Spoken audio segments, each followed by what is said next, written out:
None of the things reflected here in my story has anything to do with media coverage. That's just my reading and my actually seeing the headlines and the way I understand them.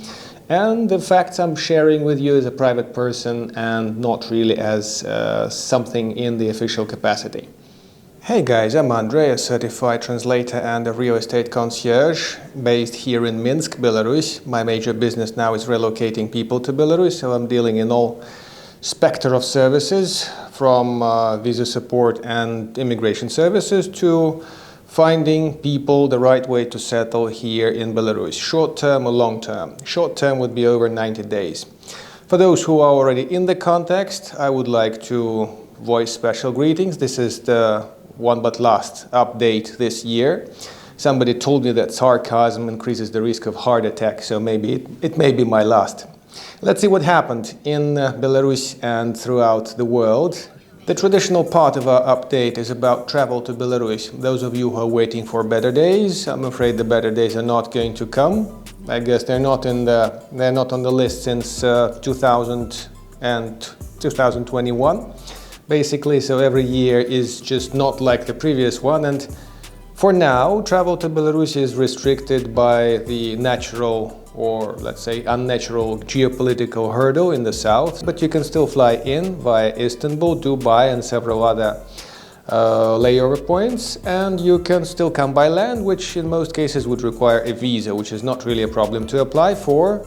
Suppose you're applying in Warsaw or in Vilnius, Poland and Lithuania, they are functioning all right. I mean, the consulates and the bus down here will just swiftly take you right to Minsk or wherever you intend to travel in Belarus.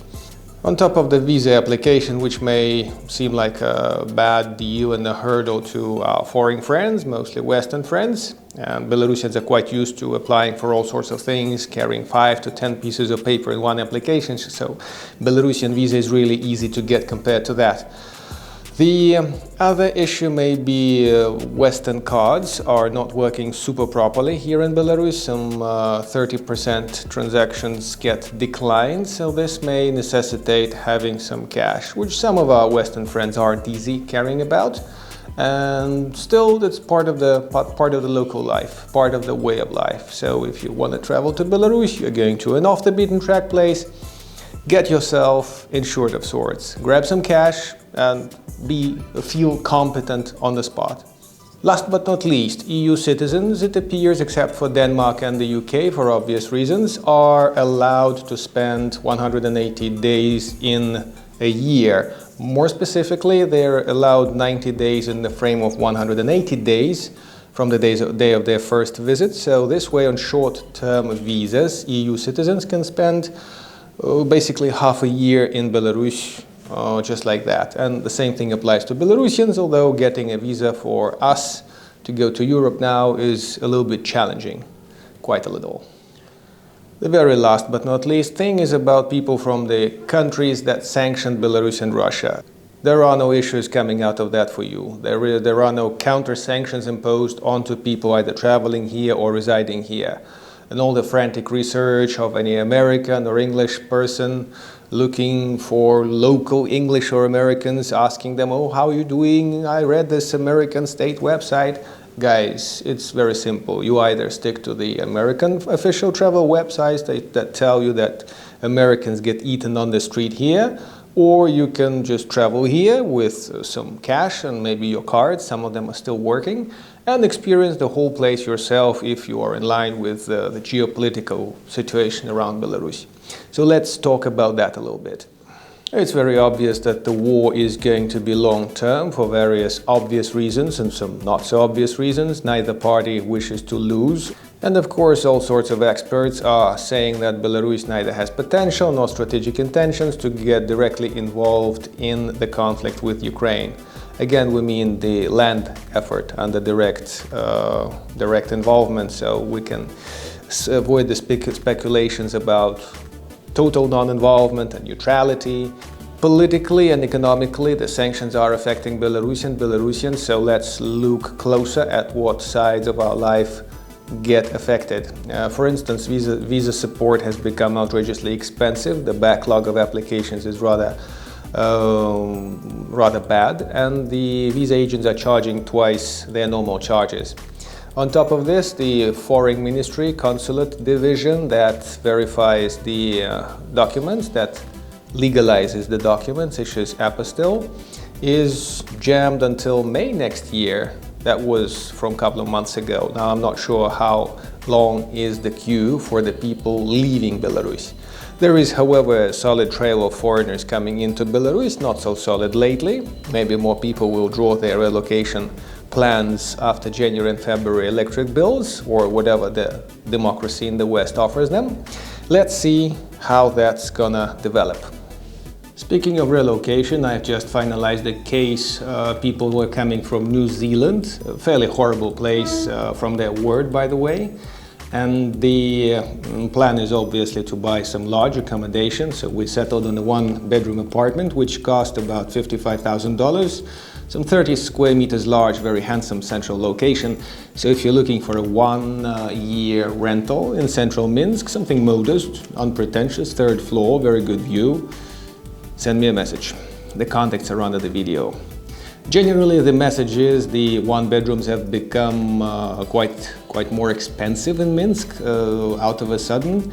Seems like Russians are shopping on the runaway from the motherland and maybe some other folks. So finding a good one-bedroom flat, reasonably priced, reasonably in the context of the previous years, has turned out to be a challenge. So if you are shopping for one of these things, you don't want to mix it with some other plans, and if you see a deal and your plan is to have a deal, get the deal. That's the recent experience. To add to that, the prices have on average gone up by a couple $1,000 compared to the case in 2021, basically, when I settled my first American guy here in eastern Minsk, Kuruchye. And there he lives happily, renovated his place, and he's not really going to move anywhere from it. Another thing is about those Stalin era apartments. As you know, the older buildings may have their little issues, and capital improvement that goes building to building is bringing up some devastation to the places, although the agent assured us that the place has been absolutely, totally replanned, officially renovated. All this is in the papers. And we are going to be spared from the destruction. And apparently the flat has been a mess for the last 5 months because the capital improvement guys just capitally improved the place regardless of its renovation status.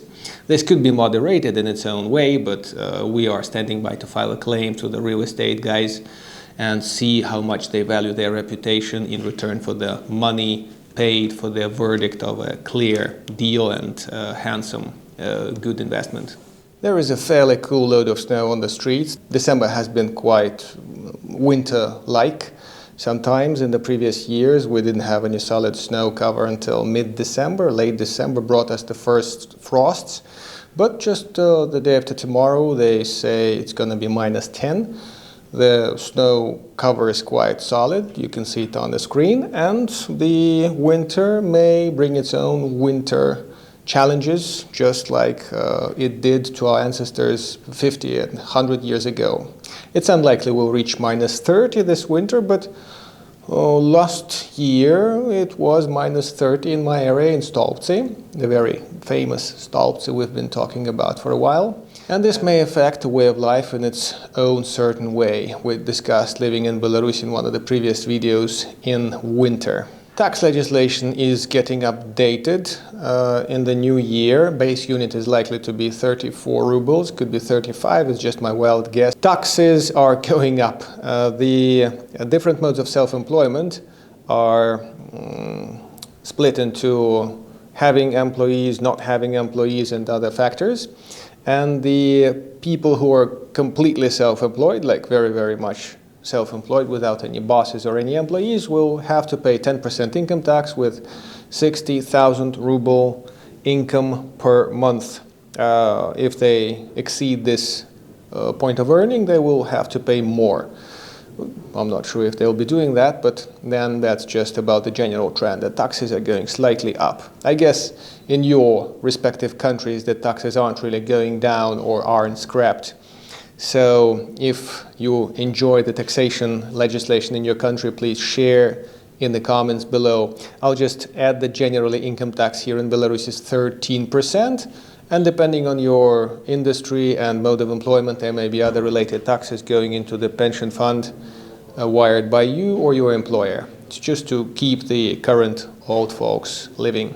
Sanctions definitely affect the supply lines. As a car owner, as a second-hand car owner, again, I am dealing with my renovations or works with the car, depending on the 3 or 4 week supply period. So that's just how it is. Somebody on temporary residency here may find parts locally or go to a dealership in Vilnius or in Warsaw if something is too bad, or find second-hand parts out there. Otherwise, it has become a little bit more challenging than it used to be. And one of the cosmetics chains, retail chains, has had issues with paying taxes right and fixing some other problems. The chief of CEO just went out of detention and straightened up things. So they say, yeah, guys, no worries, we'll fill up the shelves with cosmetics. Otherwise, there's just a general feeling of mine that the similar things are just dispersed across the shelves to make them look like they're filled, to avoid any Soviet-era landscapes with tinned fish occupying the whole row of a goddamn shelf. Belarusian drivers are reporting more fines that are automatically issued when the car hasn't passed annual examination. If the car is less than 10 years old, it has to undergo one such examination once every 2 years. And now, to motivate people to actually do this rather cheap procedure at the state licensed stations, to see if the brakes are right, if the lamps are bright, and all this, BS. Although it's safety, technically, the people don't have to pay tax along with this thing. So in the earlier years, they would rather skip both. But now that the tax comes in the single receipt at the end of the year for your residential property, for your car, for everything, you have to do that separately. And more people complain that they get these speed cameras, also issue them annual examination fines. I believe first time they catch you, it's 1 base unit, and the second time during the year is 3 to 5 base units or something like that. McDonald's has cheerfully left our little country, so I'm not particularly missing the fast burning calories, but I would like to tell you that McDonald's is not just a bunch of fried hamburgers or whatever they had there. Caesar rolls were good. They are also an employer. They are also a huge ecosystem of partners that deliver, supply, distribute things. So what do you think? Such a brand going out of the country, just overlooking the multi-times reused oil, is it rather a good thing, a chance for the local catering guys to fill the niche, or is it something kind of tragic for business from a businessman's prospect? Please share your opinion in the comments. It would be interesting to see how Western people see this, although I kind of know that the Westerns don't have high regard for McDonald's and other places where you don't really see very high standards of service imposed here, by the way. And it would be interesting to know from the cultural point of view what you guys think. It appears McDonald's is gone from Belarus, but McDonald's is not quite gone from Belarus. So there is still a fast food setup with all the colors and style things from the Big Mac and all the garbage bin things. Writings, all the brand signs and stuff. There is no brand itself. The brand is gone. So the very modest choice of mine for today, the cherry pie, which is actually the innovation. The apple pie comes in a pack like this, and the bags are pretty much just like this. Still a paper bag, but it doesn't look as glamorous as the Mac thing. And the coffee looks like just a fuel station kind of coffee. The coffee glass is like that. It's still Americano inside there. Some said that the taste has changed to the worse. So with the very few things that I have over here, it cost me a few rubles. I'll see if that is the case and I'll report. Cappuccino doesn't seem bad. I'll have a go for a little potato bag, and I think I'll try one of the ice creams. I'm pretty sure it's pure poison, so I don't really do McDonald's more than once every 2 months, let's say. And so my question to you guys, many of you are from the West and from the Western culture. None of my American tourists, God bless, ever articulated the need to go and dine in McDonald's. They normally refer to it as a bathroom opportunity. So did I. To agree that this is a bloody handy place to have a quick bite, especially if it's a drive-in, which I have just used. What do you think, guys? The departure of McDonald's from a country like ours, Belarus, very small market, niche market for a multi-billion player like McDonald's, is it good or bad? The logistic systems, the value system, the great bunch of employers, they're still hanging around, I guess. Nothing changed in this respect. But the brand is gone. Is it to the better or is it to the worse? The foreign materials supplied here, making the very taste of McDonald's, they are gone. The thing has changed. The logistics is very different.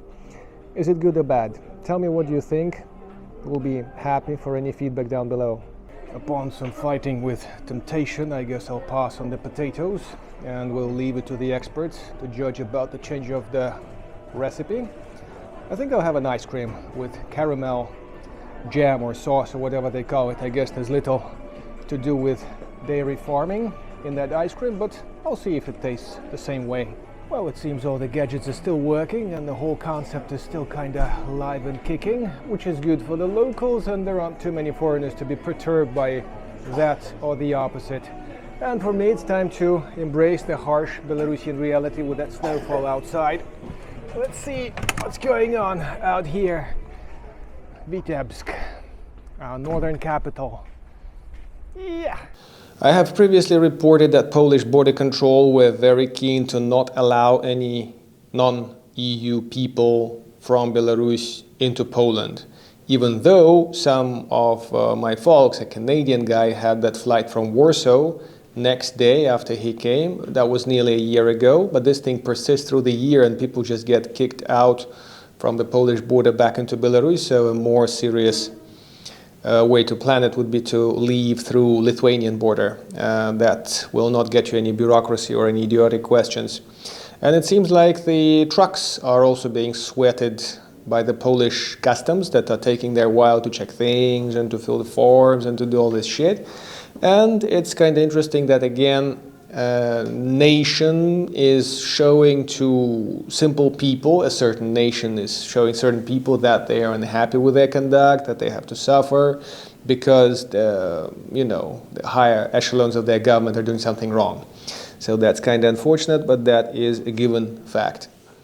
Our government is trying furiously to eradicate corruption. There are different cases reported lately. One of the interesting ones is about the ex-forestry ministry who accepted a couple of bribes from some timber processing guys.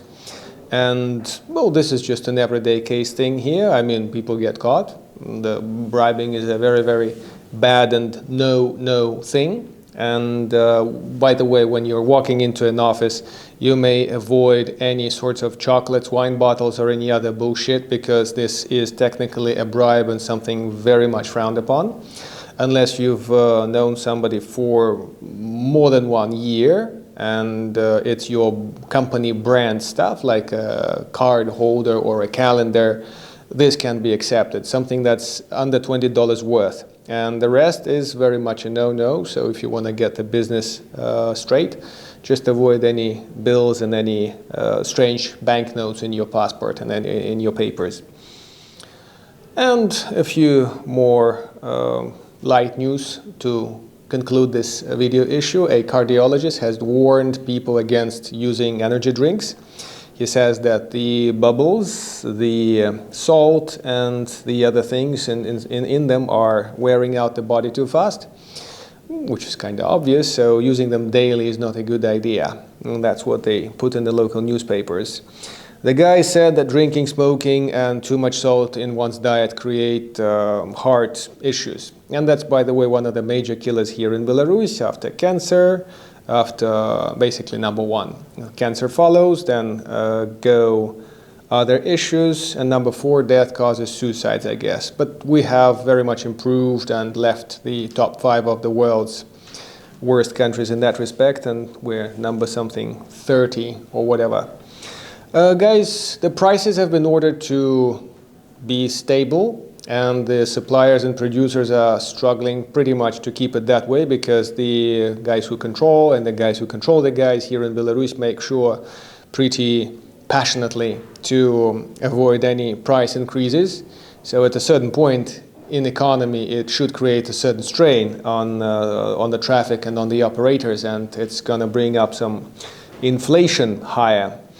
It seems like negotiations between West and the parties involved in the war are ongoing. There was this recent personal exchange between them. So what do you think is going to happen? The political situation over here is kind of stable, but how stable is this? Like a glass on the edge of the table that can be tossed and broken, or is it kind of dying down and the parties are going to agree on something? Personally, I don't know. You know, they don't really send me any latest updates from the front lines or from the Kremlin, and my business is heard just like everybody else's.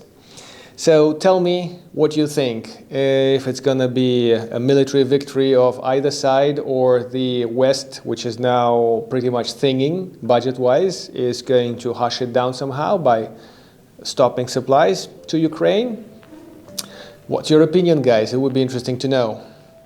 And traditionally, I would very much like to thank you for watching this video, for your likes, dislikes, your comments, your questions. Anything serious has to be wired to my email or to my messengers. The details are just down below.